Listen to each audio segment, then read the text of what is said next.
आज बहुत लंबे समय के बाद अपना कलम उठाया है और कुछ खास लिखने का प्रयास जताया है। जब भी मैं स्त्रियों के बारे में लिखती हूँ तो उनके पक्ष में, उनके सम्मान में, उनके साथ होने वाले भेदभाव के बारे में लिखती हूँ। मेरी ये लेखनी लोगों के कानों तक सुनाई दे, इसके लिए अपने कलम के माध्यम से चिल्लाती और चीखती हूँ। जो मैं लिखने जा रही हूँ शायद कहीं ना कहीं उसे बहुत दिनों से महसूस करती आ रही हूँ। कहते हैं ना, कोई भी व्यक्ति 100% सही नहीं होता और कहीं ना कहीं अपनी गलतियों के बीच खुद बोता है। ठीक उसी तरह से स्त्रियों के साथ हुआ है, जिन्होंने कहीं ना कहीं खुद के लिए, अपने लिए तैयार किया एक अंधकार का कुआं है। एक उदाहरण के तौर पे इस बात को समझाना चाहूंगी, फिर जाके आगे की पंक्ति आप सबको बताऊंगी। एक बार भाई और बहन अपने घर में पढ़ रहे थे और बीच बीच में छोटी छोटी बातों पर झगड़ रहे थे।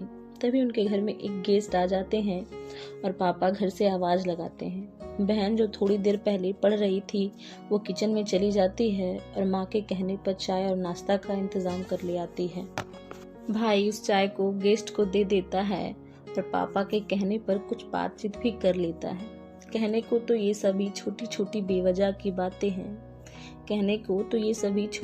बेवजह की बातें हैं, लेकिन कहीं ना कहीं ये स्त्रियों को पर्दे के पीछे रहने की वजह बन जाते हैं।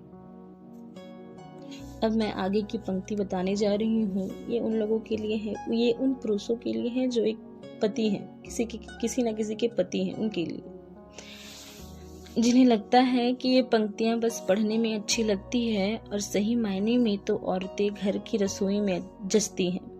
जिन्हें ये भी लगता है कि लड़की सुंदर हो, सीधी हो और इंग्लिश भी बोले, लेकिन सबके सामने अपना मुंह ना खोले, वो इंसान इस कविता को पढ़ना छोड़ दे और एक होनहार और कामयाब इंसान होने का ढोंग वहीं तोड़ दें।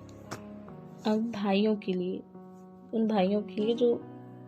उन पुरुषों के लिए जो भाई हैं, उन भाइयों के लिए जिन्हें लगता है कि वो पिता की जिम्मेदारियों को संभाल लेंगे और अपनी बहनों को वायु प्रोटेक्शन भी देंगे, लेकिन उनके उड़ान भरने की बात आए तो उन्हें घर पर बैठने को कहेंगे।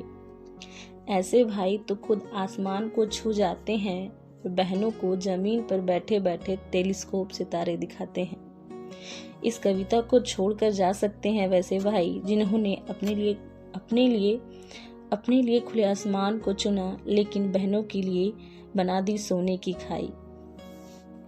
अब उन पुरुषों के लिए जो पिता हैं, किसी के पिता हैं, उनके लिए एक पिता अपने बेटे और बेटियों में संस्कार तो कूट के भर देते हैं, लेकिन बेटों को आजाद छोड़ देते हैं और बेटियों को बिन पिंजरा बनाए ही कैद कर लेते हैं।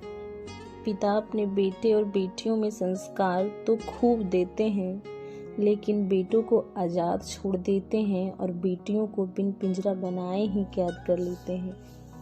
बेटा काम के प्रति सजग ना हो तो पिता उसे ठोक पीट कर सही करके रहते हैं, लेकिन ऐसा बेटी के साथ हो जाए तो उसे सुधारने की जगह उसको लक्ष्मी का रूप कहते हैं। अगर बेटा अपने मुकाम तक ना पहुंच पाए तो उसी के लिए कुछ समय तक उससे मुंह मोड़ लेते हैं, लेकिन अगर ऐसा बेटी के साथ हो जाए तो उसे सीधा जीवन भर के लिए किसी और के घर में छोड़ देते हैं। सभी औरतें मेरी कविताओं की गहराई को समझिएगा और कहीं मैं गलत हो जाऊं तो जरूर कहिएगा।